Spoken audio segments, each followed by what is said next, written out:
Muy buenas tardes, bienvenidos a una nueva edición de América Directo. En su último informe anual, ONU-SIDA alertó que el fin del SIDA está cerca, gracias a un mejor y un mayor acceso a los medicamentos. Según este organismo dependiente de la ONU, no sería ya una utopía hablar del final de esta enfermedad. Así que durante la próxima media hora esperamos tus preguntas y tus dudas, tus consultas sobre esta enfermedad de la que todos los días, ¿por qué no?, podemos aprender algo nuevo. Estamos en vivo con el doctor Oscar García, que él es asesor médico de los proyectos de América Latina de Médicos Sin Fronteras. Buenas tardes, Oscar García. Buenas tardes, Valeria Chávez lo saluda. Muy buenas tardes. Sí, mi nombre es Oscar García, soy médico general. Llevo laborando con Médicos Sin Fronteras 14 años en los diferentes contextos donde Médicos Sin Fronteras trabaja en África, en Latinoamérica, Asia. Y bueno, estamos aquí ahora localizados en la ciudad de Buenos Aires, un equipo que le llamamos célula operacional, que está compuesto por la parte médica, la parte logística, financiera, recursos humanos y la dirección de operaciones en general.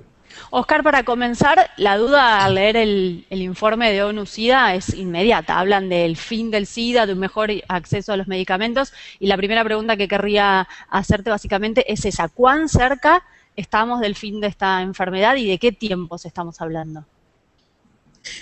Bueno, me gustaría aclarar al público, a todos los que nos están viendo o nos están escuchando, de que yo no soy experto en el tema de VIH. Tengo experiencia acumulada con esta organización. Sin embargo, es claro de que el VIH, como una enfermedad infectocontagiosa, ha evolucionado tanto en su diagnóstico, en su tratamiento, en su manejo clínico, muchísimo en los últimos 10 años. Hoy un buen porcentaje de pacientes, o la mayoría de los pacientes, tienen acceso al diagnóstico, al tratamiento.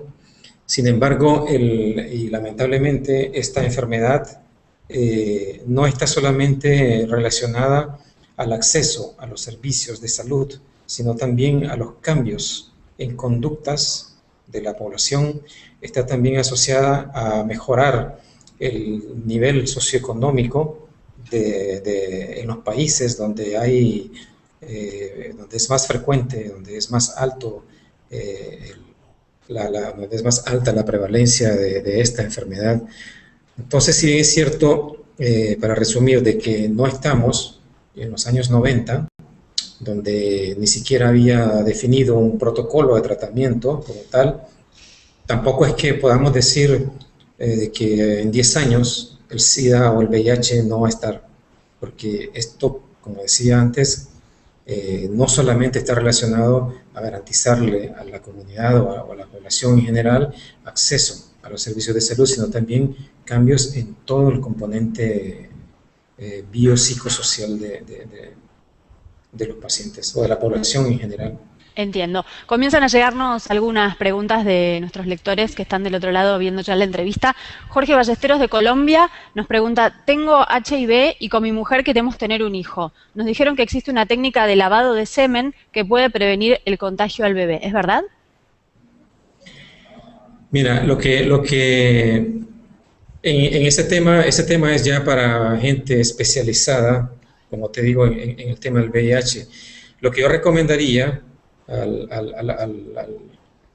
amigo que está haciendo la pregunta es que se asesoren muy bien con el médico que ellos puedan tener de cabecera, o que bien visiten el Programa Nacional de VIH que existe en Colombia y puedan tener ahí una asesoría técnica de la mejor manera posible. Perfecto. Otra pregunta es de Ecuador. María Angélica Jurado dice: mi hija se puso de novio con un joven portador del VIH. ¿Qué cuidados debo aconsejarle que tenga? Es principalmente el uso en el caso si están, bueno, vamos a empezar. Si es solamente una relación donde no ha habido aún una relación sexual, no hay que tener ningún tipo de cuidado especial. Obviamente, si hay un accidente donde hay una herida, donde el chico tenga una herida o algo, pues hay que buscar evitar el contacto directo con la sangre y buscar atención médica lo más pronto posible. Si estamos hablando de que una mujer o un hombre tienen una relación con alguien que sea VIH positivo y ya tienen relaciones sexuales, pues la principal medida a tomar es el uso del preservativo. Perfecto. Una que va quizá en el mismo sentido, Evangelina Araya desde Chile nos consulta. Tuve relaciones sexuales con un chico que es adicto a las drogas y no nos cuidamos. Sospecho que él pueda tener SIDA. ¿Qué debo hacer?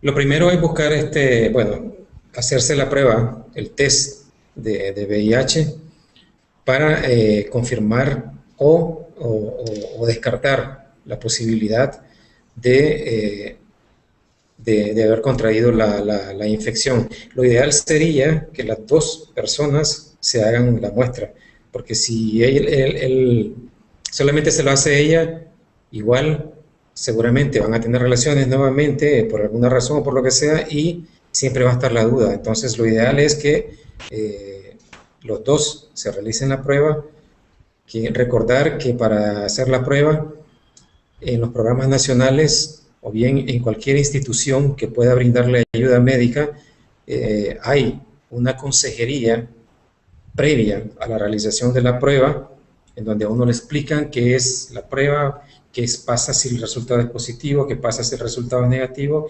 Es decir, esta consejería orienta muchísimo y responde a muchas inquietudes como esta que pueda tener ahora esta persona que hace la pregunta.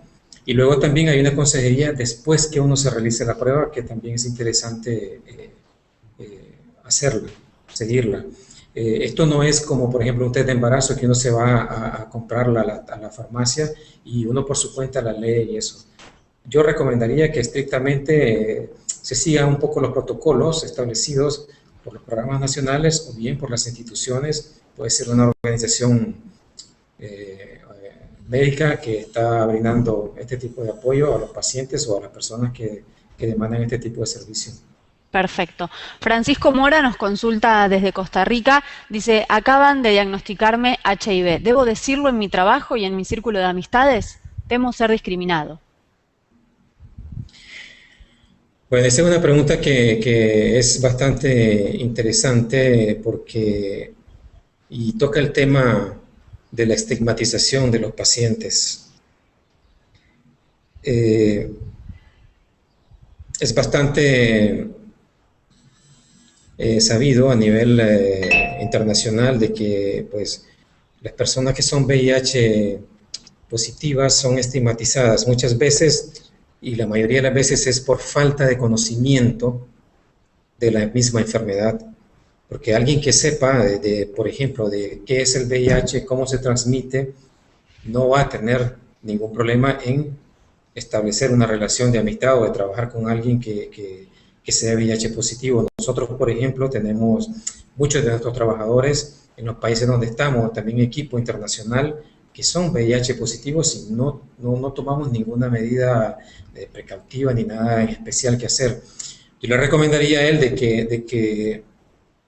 que bueno, evalúe un poco el medio ambiente donde él se mueve y si mira que, por ejemplo, ahí puede haber mucha estigmatización o no tiene mucha confianza con la gente que trabaja con él, pues yo diría que mejor buscar bueno, un apoyo allí a nivel local, a nivel nacional o a nivel de los programas nacionales para que le orienten de una mejor manera. En principio, por ejemplo, si yo fuera VIH positivo, a mí no me interesaría y yo lo diría. Yo lo diría y lo asumiría como tal porque no es ninguna culpa, no es ninguna pena, no es ninguna falta. Es una enfermedad como puede ser la tuberculosis, como puede ser la malaria. Es una enfermedad más. Y quizá diciéndolo uno encuentra el apoyo y una palabra de contención en los afectos y en la gente que uno quiere, que ocultándolo no. Sí, exactamente. Fíjate que es curioso porque ahora que haces ese comentario me recuerdo de que a veces nosotros mismos nos estigmatizamos cuando decimos que somos o cuando somos VIH positivos, en el sentido de que no lo queremos decir. Y luego puede ser de que al darse cuenta nuestros compañeros de que yo tengo el VIH, puede ser que encuentre un apoyo, como tú lo mencionas.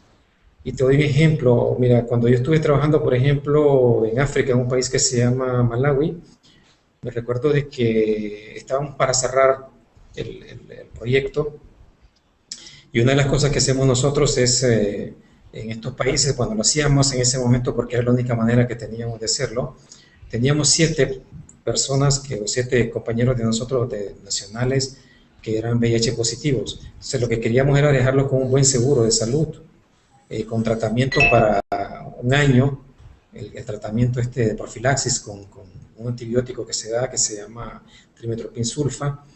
Entonces yo llegué nuevo a este proyecto y le empecé a preguntar a los compañeros que estaban ahí, necesito saber el nombre de los compañeros que son positivos, ¿no? Para hacer con ellos toda esta labor de meterlos a un sistema de salud, de darles este tratamiento. Y fíjate que ninguno de los demás compañeros supo, nunca me dijeron quiénes eran. Hasta que yo supe por alguna fuente informal de uno, lo llamé y le dije, mira, quiero hablar con vos y quiero comentarte de que el proyecto se va a cerrar y necesitamos organizar todo como ustedes van a quedar cubiertos en la parte de salud una vez que nosotros nos vayamos.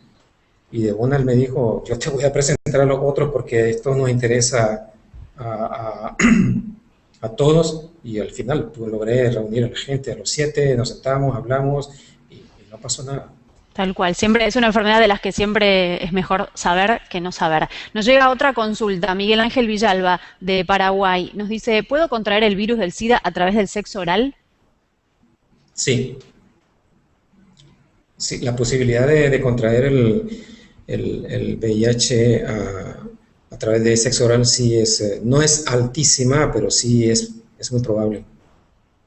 Perfecto. Otra de Santiago Anchorena, desde Uruguay en este caso. ¿Es verdad que la circuncisión masculina reduce el riesgo de que el VIH se transmita sexualmente de mujeres a hombres?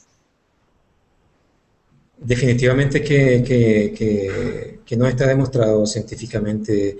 Es una costumbre que se utiliza mucho, por ejemplo, que se promueve mucho en los países africanos y, por ejemplo, en Uganda eh, es uno de los países donde se utiliza y se promueve este tipo de actividades. Sin embargo, no tiene que ver absolutamente nada porque es a través del contacto sexual, del semen o de las secreciones vaginales, independientemente de si la persona tiene o no circuncisión o el hombre, que se transmite la enfermedad, o bien a través de transfusión sanguínea. Perfecto, o sea, la circuncisión no está comprobado que sea un método preventivo y es bueno saberlo. José Luis Quispe nos consulta desde Perú, doctor. ¿Puede una persona tener el virus del HIV y no saberlo? Sí, sí, porque hay que recordar de que hay dos conceptos diferentes que es bueno tenerlos presentes. Uno que es ser portador del VIH.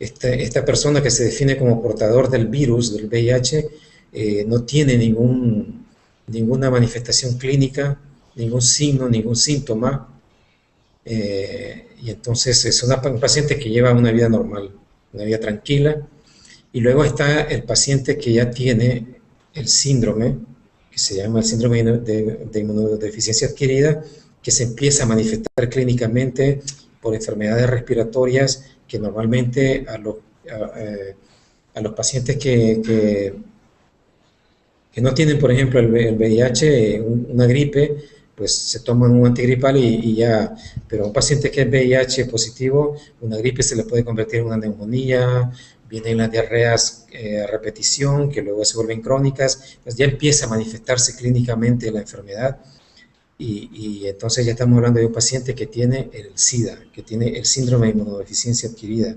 El paciente que es portador del virus del VIH no presenta ninguna manifestación clínica. Entonces, perfectamente puede ser portador y no presenta ningún problema de salud. Acá hay otra pregunta un poco relacionada con esto que estábamos hablando. Es de Guadalupe Hernández de México. Ella dice, me hice un tatuaje en un lugar que no parecía muy higiénico. ¿Tengo riesgo de haber contraído el VIH? ¿Debería hacerme el análisis? El principal riesgo en este tipo de actividades es el contraer el virus de la hepatitis C, por ejemplo. El VIH, bueno, sí hay un riesgo porque al hacerse los tatuajes hay salida de sangre, hay contacto de sangre y eso, entonces sí, todo es casi el mismo riesgo que tienen las personas que usan drogas que intercambian jeringas. Entonces, si usaron en ella un material que no fue esterilizado, que no fue limpiado adecuadamente, sí existe un riesgo.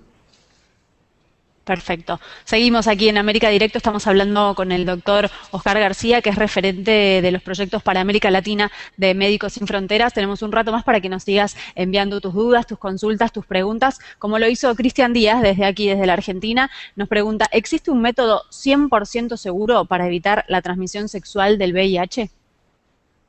No, definitivamente no. Todos los métodos lo que hacen es reducir el riesgo de transmisión. Que es altamente seguro, por ejemplo, es el condón. Pero igual uno no sabe si el condón de pronto se pinchó o se dañó, entonces no hay algo que te diga 100%, que te proteja 100%. Siempre Contra existe este un virus. riesgo mínimo. Isabel Duarte desde Honduras nos pregunta, tuve HPV, ¿soy más propensa a contraer HIV? No, no hay una relación directa. Con lo que hay una relación directa entre el HPV es con el cáncer de cuello. Ajá. Aunque eso depende también del tipo de virus. Este HPV es el virus del papiloma humano que se transmite sexualmente. Hay diferentes tipos de virus y cada uno tiene un nivel de agresividad, por decirlo así, mayor que otro. Y yo lo que le recomendaría a ella es que se haga sus controles de citología, al menos una vez al año, y que eso lo siga muy, muy, muy de cerca, porque no estoy diciendo de que si tuvo la infección con el virus del papiloma humano, ella va a tener cáncer, no estoy diciendo eso, pero sí se incrementa el riesgo de tenerlo. Entonces, los controles citológicos, lo que la gente llama el Papá Nicolau, en ella deben de seguirse muy estrictamente, al menos una vez al año. Perfecto. Y Andrés ante cualquier Muñoz, problema, perdón, sí. y ante cualquier duda que ella tenga de algún tipo de secreción vaginal o algo, visitar al ginecólogo o al médico general de su localidad Muy o a bien. su médico personal. Andrés Muñoz, desde Chile, nos dice, soy gay y en los últimos meses he llevado una vida sexual bastante agitada. ¿Debería hacerme el test de HIV? Yo le preguntaría a él si él usa protección cuando tiene relaciones sexuales, porque como hablábamos antes, el uso del preservativo reduce mucho las posibilidades de transmisión. Ahora, si él tiene ese tipo de conductas, pues sería interesante que al menos cada 6 meses o una vez al año se haga la prueba. Perfecto. Roxana Mamani, desde Bolivia, nos dice, ¿por qué se recomienda que todas las embarazadas se hagan la prueba de VIH? Pues está un poco relacionado a lo que hablábamos. Y esto me recuerda un poco la experiencia que se vive voy a mencionar otra vez África porque es donde nosotros más tenemos experiencia. Allá, por ejemplo, en África, cuando uno hace el control prenatal de la mujer, se le da asesoría sobre la prueba del VIH. Y resulta que la mujer, uno revisa, ¿no?, un poco la historia clínica de ella, la conducta sexual y eso, y uno deduce de que, bueno, no hay riesgos para la mujer. Sin embargo, cuando le hacemos la prueba sale positiva. y resulta que entonces es el varón, no es la mujer, no es la conducta sexual de la mujer la que la puso en riesgo, sino la conducta sexual de su compañero. Entonces, una de las metas también que hay a nivel mundial y que la ONU-SIDA se ha planteado es la reducción de la transmisión del virus del VIH, de la transmisión materno-infantil. Esta es una de las formas en que se transmite este virus, a través del cordón umbilical cuando el niño nace. Entonces, esto es como una medida preventiva de que toda mujer embarazada debería de hacerse el examen del VIH para descartar esa posibilidad, porque igual puede ser que en el pasado ella haya tenido varios compañeros sexuales, 2, 3, y como antes tampoco se seguía mucho este tema, pues es más una medida profiláctica, es más una medida preventiva y de descartar esta posibilidad y que pueda el embarazo continuar de la mejor manera. Quizá esta respuesta también ayuda a salvar la duda de Ana María Castillo, de Venezuela. Ella nos dice, tengo VIH y quiero tener un hijo. ¿Cómo debería disminuir las posibilidades de que mi bebé contraiga el virus? Ahora hay toda algo que nosotros llamamos programas de prevención materno-infantil, donde la mujer recibe, obviamente si ya se sabe que es positiva, recibe toda una serie de tratamientos profilácticos.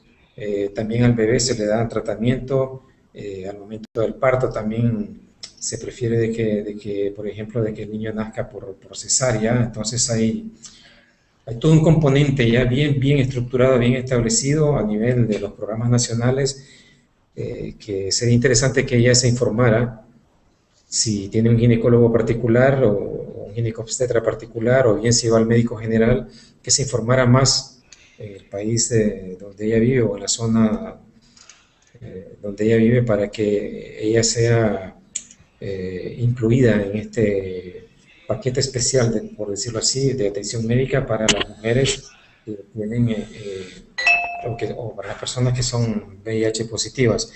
Si ella lograra entrar en este paquete de atención médica, las posibilidades de que el bebé nazca libre del virus son altísimas, son muy buenas. Perfecto, una muy buena noticia para ella entonces. Otra pregunta desde aquí, desde Argentina. Paula García le consulta, ¿hubo avances en América Latina a partir del crecimiento económico que vivió la región? ¿Hubo avances, perdón? Avances en cuanto al tratamiento del VIH a partir del crecimiento económico que vivió la región. Pues la verdad es que eso depende un poco o sea, el hecho de que haya un avance económico en la región de Latinoamérica no está vinculado directamente a que eso se traduzca en mejorarle la salud a la población. Nosotros estamos trabajando, por ejemplo, aquí en un país de Latinoamérica que por ética no lo voy a mencionar, en donde ellos tienen un muy buen programa, una muy buena política para implementar el programa del VIH. Está todo escrito, inclusive está regulado por la Constitución, el derecho que tienen los pacientes VIH positivos a recibir atención médica, Pero ¿qué pasa? Cuando van al centro de salud, no hay recurso humano. Si hay el recurso humano, no hay el método de diagnóstico. Si le hacen la prueba, no hay el tratamiento disponible. En algún momento lo hay, en otro momento no lo hay. Entonces, al final, el hecho de que haya en un país de Latinoamérica o en Latinoamérica en general un crecimiento económico grande o positivo, no se traduce en la realidad en que esto va a mejorarle la calidad de atención a la gente o que van a tener un mejor acceso a los servicios de salud. Lamentablemente es así. En algunos No es países una relación causa-efecto. No, definitivamente no. Es lo que nosotros vemos en la práctica. Rosángela Rivero, de Brasil, nos dice, estoy por recibirme de médica y quisiera trabajar en Médicos Sin Fronteras. ¿Cómo tengo que hacer? Bien, ella tiene que mandar su hoja de vida a una dirección que, si ella pone, por ejemplo, en internet MSF, ella va a encontrar ahí una página Es MSF, por ejemplo, msf.org.ar,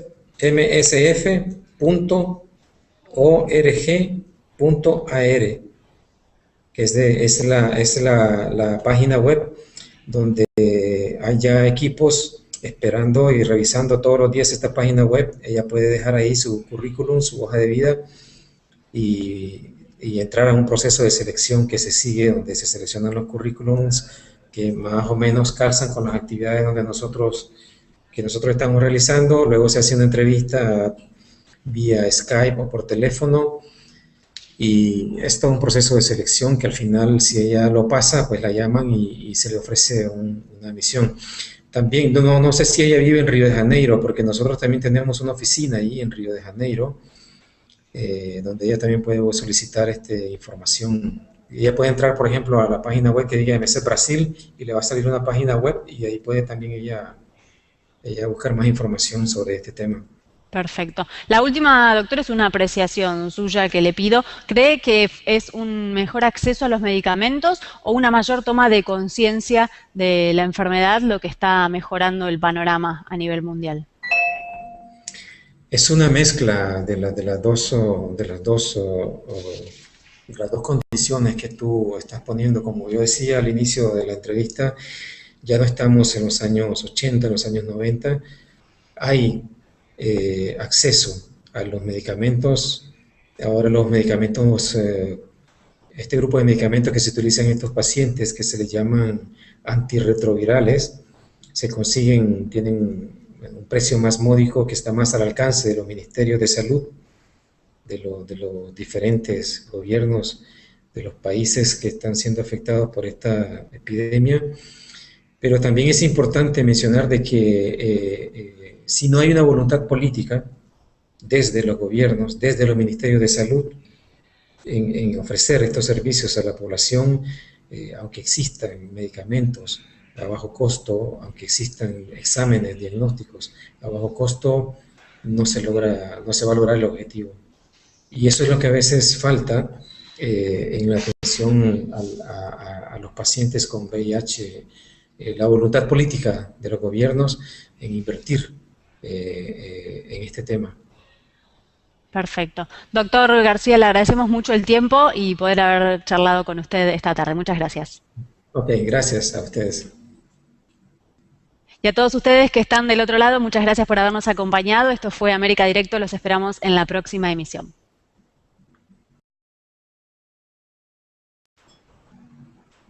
Muy buenas tardes, bienvenidos a una nueva edición de América Directo. En su último informe anual, ONU-SIDA alertó que el fin del SIDA está cerca, gracias a un mejor y un mayor acceso a los medicamentos. Según este organismo dependiente de la ONU, no sería ya una utopía hablar del final de esta enfermedad. Así que durante la próxima media hora esperamos tus preguntas y tus dudas, tus consultas sobre esta enfermedad de la que todos los días, ¿por qué no?, podemos aprender algo nuevo. Estamos en vivo con el doctor Oscar García, que él es asesor médico de los proyectos de América Latina. Solamente relacionada al acceso a los servicios de salud, sino también a los cambios en conductas de la población. Está también asociada a mejorar el nivel socioeconómico en los países donde donde es más frecuente, donde es más alto donde es más alta la prevalencia de esta enfermedad.